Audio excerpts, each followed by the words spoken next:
warahmatullahi wabarakatuh. Izin memperkenalkan diri, nama saya Melanie Pujastuti dengan NIM 22010005. Baik, di sini saya akan membahas sedikit mengenai bimbingan dan konseling keluarga yang diampu oleh Ibu Ida Lisdawati M. Hum. Ini merupakan salah satu tugas untuk memenuhi UTS bimbingan dan konseling keluarga. Nah, lanjut, di sini terdapat beberapa aspek dalam pengertian bimbingan dan konseling keluarga.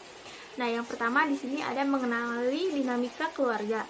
Nah, jadi konselor dapat membantu keluarga untuk memahami dinamika keluarga antar anggota keluarga, pola komunikasi, terus dan cara keluarga untuk berinteraksi dengan satu sama lain. Nah, yang kedua ada identifikasi masalah.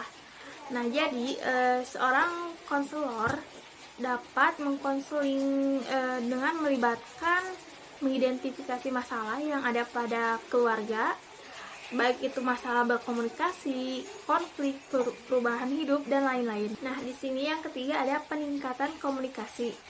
Nah, ini adalah salah satu fokus utama dalam bimbingan dan konseling keluarga, ialah meningkatkan komunikasi antara anggota keluarga, melibatkan pembelajaran keterampilan komunikasi yang efektif, terus pemecahan masalah bersama, dan meningkatkan pemahaman satu sama lain.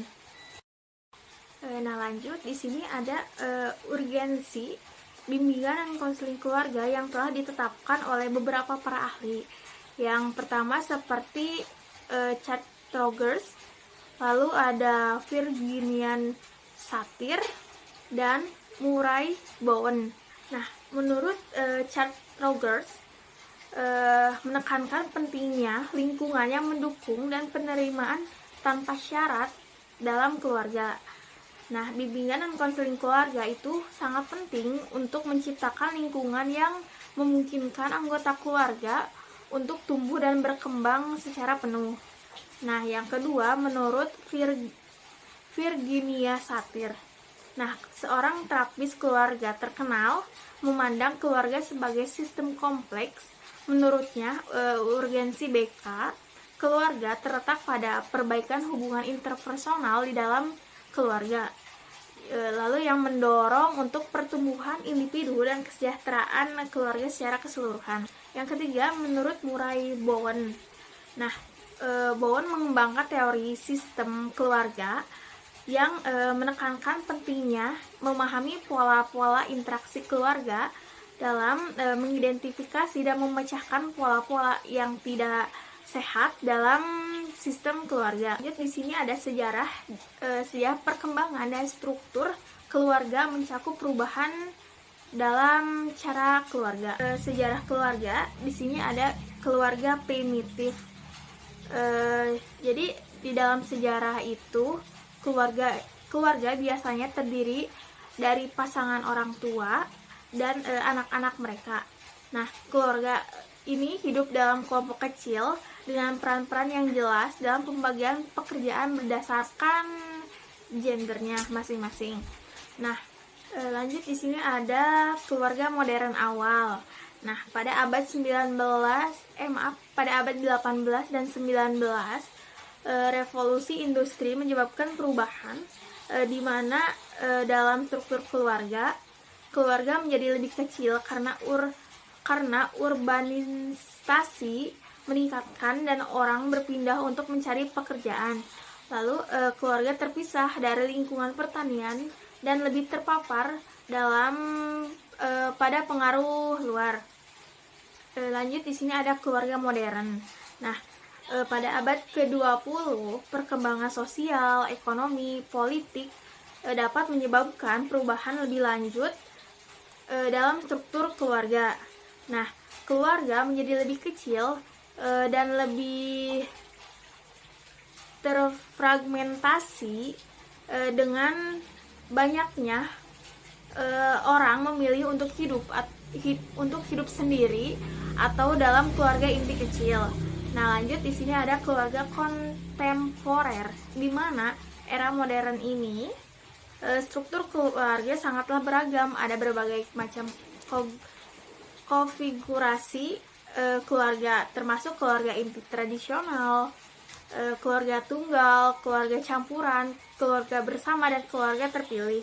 Sekarang di sini ada struktur keluarga yang menentukan hubungan dan tanggung jawab anggota keluarga. Nah, di sini terdapat 3 keluarga. Yang pertama ada keluarga inti, yang kedua keluarga diperluas, lalu yang ketiga ada keluarga tunggal, dan yang terakhir ada keluarga campuran. Nah, untuk yang pertama ialah keluarga inti. Nah, keluarga inti ini terdiri dari orang tua dan anaknya mereka. Nah, lalu untuk keluarga diperluas ialah meliputi keluarga inti yang ditambah dengan anggota keluarga lainnya seperti kakek, nenek, paman, bibi, dan kerabat lainnya.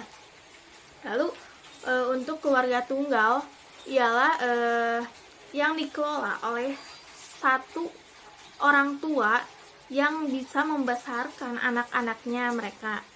Nah, lalu yang keempat ialah keluarga campuran. Nah, untuk keluarga campuran ini terdiri dari orang tua dan anak-anak dari perkawinan sebelumnya dan hubungan sebelumnya, serta anak-anak mereka dari perkawinan hubungan saat ini. Lanjut, di sini saya akan membahas tentang apa sih itu anak, remaja, dan keluarga. Nah, untuk anak adalah seseorang yang masih dalam tahap perkembangan serta pertumbuhan fisik, emosional, sosial, dan intelektualnya. Nah, biasanya anak-anak ini merupakan individu yang belum mencapai dari usia dewasa dan belum mencapai kemandiriannya sendiri. Nah, lanjut di sini apa sih itu remaja? Nah, remaja adalah fase perkembangan di mana manusia yang berada di antara masa kanak-kanak dan dewasa. Nah, rentang usia remaja bervariasi di berbagai budaya, tetapi biasanya dengan perubahan fisik, emosional, dan sosial yang signifikan. Apa itu keluarga? Nah, keluarga adalah unit dasar dari masyarakat di mana individu-individu itu terkait secara emosional, sosial, ekonomi, dan kadang-kadang hukum. Nah, keluarga ini terdiri dari orang tua, anak-anak, dan kerabat lainnya. Lalu di sini terdapat tahap perkembangan anak. Nah, untuk tahap perkembangan anak yang pertama ialah tahap neonatal. Nah, tahap ini mulai dari umur 0 sampai 1 bulan. Nah, yang kedua ialah tahap bayi, sekitar umur 1 sampai 2 tahun. Nah, lalu yang ketiga ada tahap balita. Tahap balita ini mulai dari umur 2 tahun sampai 6 tahun. Lalu yang keempat ada tahap usia sekolah. Nah, untuk tahap usia sekolah ini dari umur 6 sampai 12 tahun. Lalu untuk tahap remaja dari umur 12 sampai 18 tahun. Lalu untuk tahap remaja. Nah, untuk tahap remaja ini terdiri dari 3 tahap. Yang pertama ada tahap remaja awal yang mulai dari umur 10 sampai 12 tahun. Lalu yang kedua ada tahap remaja madya. Nah, untuk tahap remaja madya ini mulai berusia dari 13 sampai 15 tahun. Lalu yang terakhir yang terakhir remaja akhir. Tahap ini berusia dari umur 16 sampai 19 tahun. Lanjut, di sini ada karakteristik perkembangan anak. Nah, pertama, perkembangan anak itu terdiri dari perkembangan fisik. Nah, perkembangan fisik ini seperti perkembangan motorik kasar seperti merangkak, berjalan, dan berlari. Nah, lalu untuk yang kedua ialah perkembangan kognitif. Nah, pada masa balita, perkembangan bahasa dan kemampuan memecahkan masalah sederhana meningkatkan secara signifikan. Nah, yang ketiga ada perkembangan sosial. Nah, pada masa bayi dan balita, anak-anak mulai membentuk ikatan dengan orang tua dan pengasuh utama mereka. Lalu yang keempat ada perkembangan emosional. Nah, pada masa bayi, mereka mulai menunjukkan nih bagaimana emosi dasar seperti sukacita, sedih, dan marah mereka. Nah, untuk perkembangan remaja pula, di sini seperti perkembangan psikososial, lalu perkembangan kognitif, lalu perkembangan moral, dan perkembangan spiritual. Serta di sini ada perkembangan sosial. Selanjutnya di sini ada fungsi-fungsi keluarga dalam mendukung perkembangan anak dan remaja. Nah, yang pertama di sini seperti ada pengasuhan, yang kedua pemenuhan kebutuhan, dan yang terakhir ada pembentukan identitas. Nah, untuk pengasuhan itu seperti memberikan kasih sayang dan perhatian dan memberikan batasan serta aturan. Nah, untuk pemenuhan kebutuhan itu terdiri dari pemenuhan kebutuhan fisik, lalu seperti pemenuhan kebutuhan emosional. Lalu yang ketiga ada pembentukan identitas. Nah, untuk pembentukan identitas ini terdiri dari model, peran, dan nilai, dan memberikan dukungan eksplorasi identitas. Nah, lalu di sini ada beberapa strategi untuk memperkuat hubungan keluarga dan mendukung perkembangan anak dan remaja. Nah, yang pertama ialah komunikasi terbuka dan positif. Nah, ini dapat membangun komunikasi yang terbuka antara anggota keluarga adalah kunci utama untuk memperkuat hubungan keluarga. Nah, yang kedua ada waktu berkualitas bersama. Nah, jadi sediakanlah waktu khusus untuk beraktivitas bersama sebagai keluarga, seperti makan bersama, bermain game, dan berkumpul untuk kegiatan berrekreasi. Lalu yang ketiga adalah menetapkan aturan dan batasan yang jelas. Nah, jadi tetapkanlah aturan dan batasan yang adil dan konsisten untuk menjaga ketertiban dan kesejahteraan dalam keluarga. Lalu di sini ada membangun hubungan yang kuat antara orang tua dan anak remaja.